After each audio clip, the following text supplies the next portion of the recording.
disappearance of Paige Renkoski. Paige Marie Renkoski, born February 2nd, 1960, was a substitute school teacher from Okemos, Michigan, who disappeared on May 24th, 1990. She was last seen talking to two men on the shoulder of Interstate 96 near Fowlerville, Michigan. Her disappearance is one of Michigan's longest-running cold cases. Her vehicle was reported abandoned on I-96, and though the responding officer discovered her car was still running and both her purse and shoes were in the vehicle, the police did not process this as suspicious, but merely had the vehicle towed. At around 11:30 a.m. on May 24, 1990, Paige Renkoski drove her mother to Detroit Metropolitan Airport and then visited a friend in Canton, Michigan. She was seen between 2:30 p.m. and 2:45 p.m. at a store west of Interstate 275 in Canton, where she bought a beer that was later found in her car. The store clerk remembered seeing Renkoski because she was wearing distinctive multicolored, loose-fitting, flower-patterned pants and a distinctive necklace. Renkoski was last seen on the shoulder of Interstate 96 near Fowlerville, talking to two African-American men who were standing next to a maroon-colored minivan. According to witnesses, she had seemed upset, and one of the men was seen putting his hand on her shoulder as if to comfort her. Hours later, the 1986 Oldsmobile she had been driving was found still idling, with her shoes and purse inside. Many people claim to have seen Renkoski driving west on I-96. One was a woman who said she might have seen her at a rest stop kiosk. Others included two long-haul truckers who reported seeing a blonde-haired woman matching Renkoski's description and may have passed her when she was driving her vehicle on I-96. Renkoski was last seen wearing a white silk shirt with a long beaded necklace and silk-patterned slacks. Investigators found Renkoski's Oldsmobile, but it was not processed as a crime scene because at the time it was considered by the responding officer to be an abandoned vehicle. The car was undamaged and the door was unlocked. The vehicle was later towed. Someone had reported seeing Renkoski near her car at about 3 p.m., and officers had not responded to the scene until after 6 p.m. They then had learned that Renkoski was in fact missing and the car was not abandoned. When examining the vehicle, police found several fingerprints and palm prints, but a match has yet to be identified on any law enforcement databases. Renkoski was engaged to be married at the time of her disappearance, but had been reported to have been having problems with her fiancé at the time. He was quickly ruled out as a suspect. In 2009, detectives told reporters they had a list of 6 potential suspects, one of whom had been murdered in Detroit in 1999. They did not release his name, but noted that he did once have a burgundy minivan, similar to the one witnesses reported seeing on the day Paige disappeared. In May 2011, authorities began searching a pond in Handy Township using ground-penetrating radar. A woman reported seeing a pair of cement-covered boots there around the time of Renkoski's disappearance. In November 2011, the FBI, state and local police began a dig operation in Conway Township in search of Renkoski's remains. Cadaver dogs identified the site a week before the dig started. Investigators went to the property after reviewing a 1999 case file, which included a hand-drawn map indicating Renkoski's remains were buried there. The police have ruled the case a homicide, even though her body has never been located, and no one has been charged in her disappearance or death. Michigan Crime Stoppers is offering a cash reward of up to $2,500 for any information about Renkoski.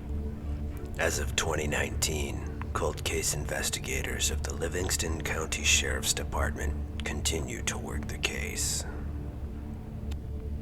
The disappearance of Danette and Jeanette Millbrook. The disappearance of Danette Latonia Millbrook and Jeanette Latrice Millbrook is an unsolved missing persons case in which fraternal twins from Augusta, Georgia disappeared on March 18, 1990, when they were 15 years old. The twins were last known to have been seen by a gas station clerk at the Pump and Shop gas station on the corner of 12th Street and Martin Luther King Jr. Boulevard around 4:30 p.m. Their case was closed in 1991 and was reopened in 2013. On March 18, 1990, Danette and Jeanette Millbrook walked to the local Christ Presbyterian Church on Laney Walker Boulevard. When they returned, they informed their mother, Louise, that a man in a van had followed them for part of their walk. Nothing further is known about this man. Later in the day, the twins walked to their godfather's house to borrow money for a city bus to school the following week, as the teens and their family had recently moved to a new apartment further from their school. After receiving the $20 for bus fare and a little extra for snacks, the teens went to their cousin's house and asked her to walk home with them. The cousin's mother would not allow her to accompany the twins because it would be dark soon. After visiting their cousin, they made a stop at the older sister's home and stayed for approximately 15 minutes. They also requested that their older sister walk with them, but she declined due to recently giving birth. After their disappearance, family members considered it unusual that the twins made multiple requests for company on the walk home that day. Next, they continued to a local gas station where they bought chips, candy, and soda. The clerk, Gloria, was familiar with the twins. She did not recall anything out of the ordinary about their behavior. She is the last person to see Danette and Jeanette. Jeanette was last seen wearing a blue pullover shirt over a white turtleneck with a beige skirt, white stockings, and white sneakers. At the time of her disappearance, she stood 5 feet 4 inches and weighed 125 pounds. Danette was last seen wearing a white shirt with an image of Mickey Mouse, white jeans, and black shoes. At the time of her disappearance, she stood 5 feet 6 inches and weighed 130 pounds. Danette has been described as bow-legged. Both girls had pierced ears, shoulder-length hair styled in jerry curls, and they both have a scar near their navels from a surgery shortly after birth. Danette and Jeanette were enrolled as students at Lucy Laney High School. The twins were known to be good teens and were not troublemakers. They did not have a history of running away, and there appears to be no motive for their disappearance. The twins did not have a history of misbehavior outside of a single instance that occurred as a result of one of the twins being bullied at a bus stop. After the girls were discovered missing, the family was told to wait 24 hours before making a report. Little is known about the initial investigation, as the original police file is reportedly lost. There is much debate as to why exactly the case was initially closed. The family reports that they were told the case was closed when the girls turned 17 because they had reached an age at which they could no longer be legally forced to come home if found. The original investigator claims that he was told by a juvenile case officer that the girls had been found, which led to both the case being closed and the girls' removal from the National Registry of Missing Children. Mistakes in reports from the original investigation, such as misspelling the last name as Millbrooks and listing Jeanette's middle name as Latressa, have remained unchanged in case files and can still be found on associated databases today, such as the Charlie Project and the National Center for Missing and Exploited Children. Despite the case being closed in 1991, family members continued to persistently contact the Sheriff's Department to inquire about the whereabouts of the twins over the years. The family was given several explanations for the closure of the case, including the explanation that the girls had been removed from the home and placed into foster care, where they were eventually adopted. Further investigation revealed this to be false. A close relative did have children in the foster care system, leading the family to believe that this was the source of the confusion. These calls ultimately led to the case being reopened in 2013. In media releases, the sheriff was quoted as saying, "We think a terrible injustice has been done for the last 20 years, which helped to fuel interest in the new investigation. The current investigating agency is the Richmond County Sheriff's Office." Although in 2017 the Sheriff's Office met with the Millbrook family to discuss the case and collect familial DNA samples, as of 2019 it is unclear if the case is continuing to be investigated by local law enforcement. The disappearance of Teddy Wang. Teddy Wang was a Chinese businessman and founder of the Chinachem Group, who was kidnapped for ransom in 1990 and subsequently declared legally dead. His wife, Nina Wang, later launched a lengthy legal battle over her husband's will. Teddy Wang was born in Shanghai, China, the son of a paint and chemical business proprietor, Wang Din-shin. He was a childhood playmate of Kung Yu Sam, Nina Wang. In 1948, they renewed their friendship, and they married in 1955. The Wangs moved to Hong Kong, and the business became the Chinachem Group, eventually becoming one of the territory's largest and most powerful companies due to its lucrative pharmaceutical division. Wang was abducted April 12, 1983, when his Mercedes-Benz was hijacked. He was taken away and chained to a bed for 8 days until Nina Wang paid a ransom of 33 million Hong Kong dollars. Wang was kidnapped again on April 10, 1990, as he left the Jockey Club in Hong Kong. His abductors demanded 60 million Hong Kong dollars. His wife Nina paid an installment of 34 million, but Wang was not returned. Several of the alleged kidnappers were caught and said that the 58-year-old Wang had been thrown into the sea from a boat on the 13th of April.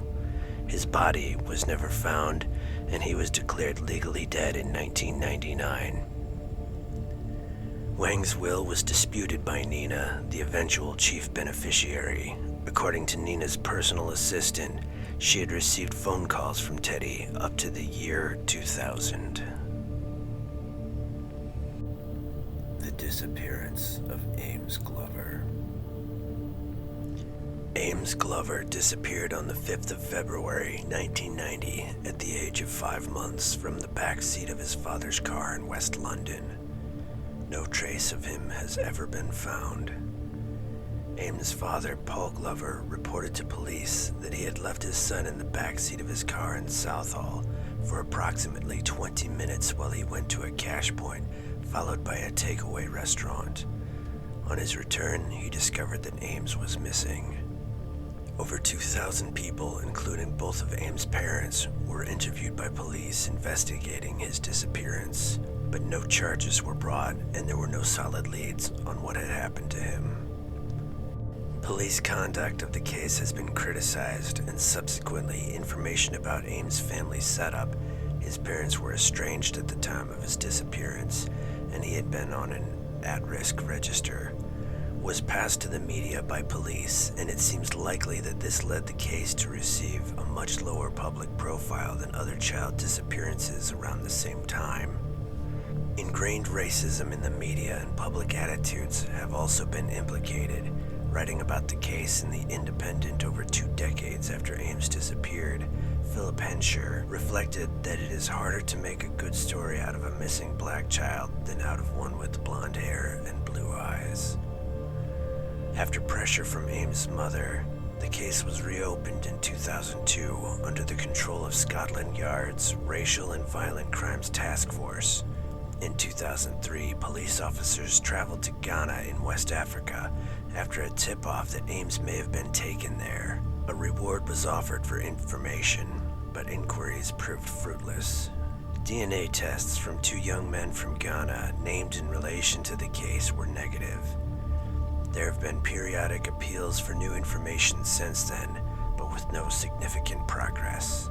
As of 2020, the case remains open, with his mother saying, "Although I have tried to move on, there will always be a part of me that cannot.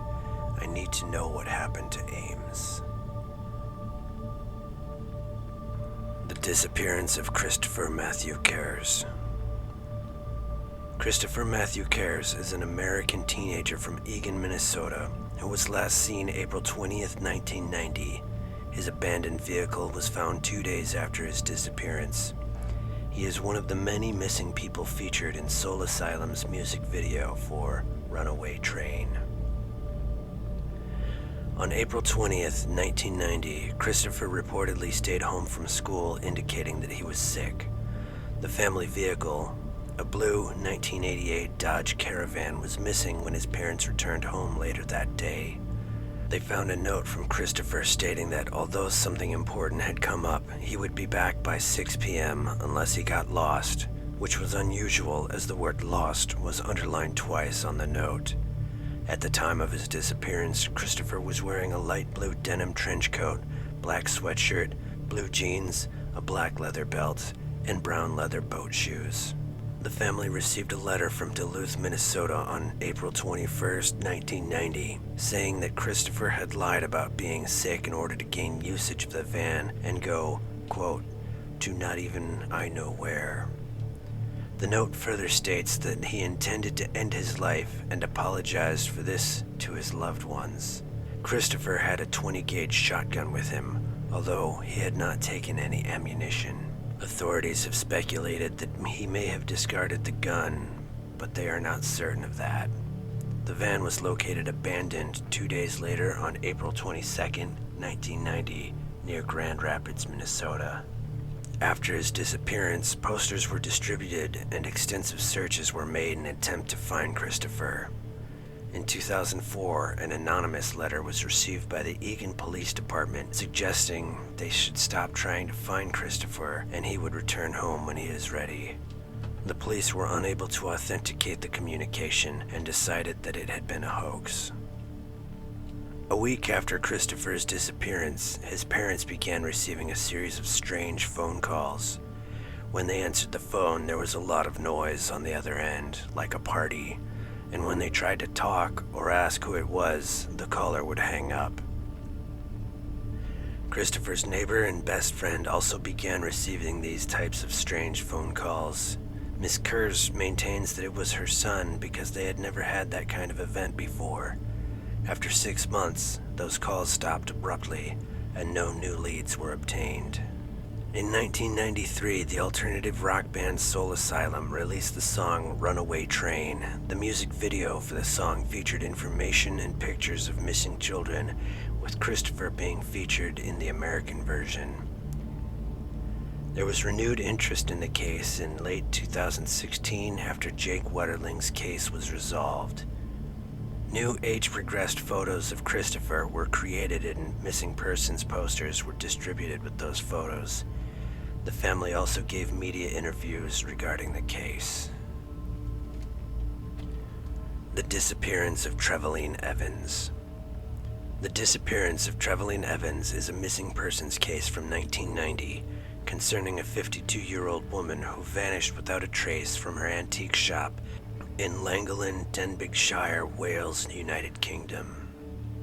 Evans had been away during the week of her disappearance near the coast at Rhuddlan with her husband Richard, who was renovating the couple's holiday bungalow. She returned to Llangollen on Wednesday the 13th of June. On Saturday, the 16th of June, 1990, Evans opened her shop, Attic Antiques, on Church Street at the usual time of 9:30 a.m. She had parked her dark blue Ford Escort 200 yards away. During the morning, approximately 25 friends and customers had called in, and according to the friends who visited, Evans appeared relaxed, happy, and had made plans to go out that night. The weather that day was sunny, according to the police, and the town center described as busy. At about 12:40 p.m., Evans left a note on the front door of her shop saying she would be back in 2 minutes.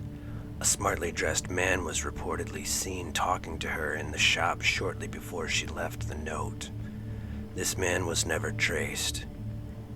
It is known that she bought an apple and a banana and was seen crossing nearby Castle Street. As a banana peel was found in the trash bin in the shop after this time, it is thought she must have returned there.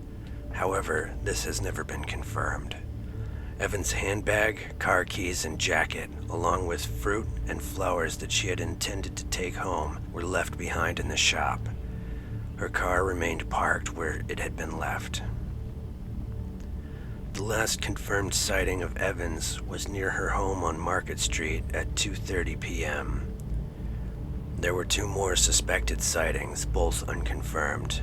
At 2:35 p.m., a woman matching her description was seen walking out of town along the A5 toward Corwin, beside the Riverside Park.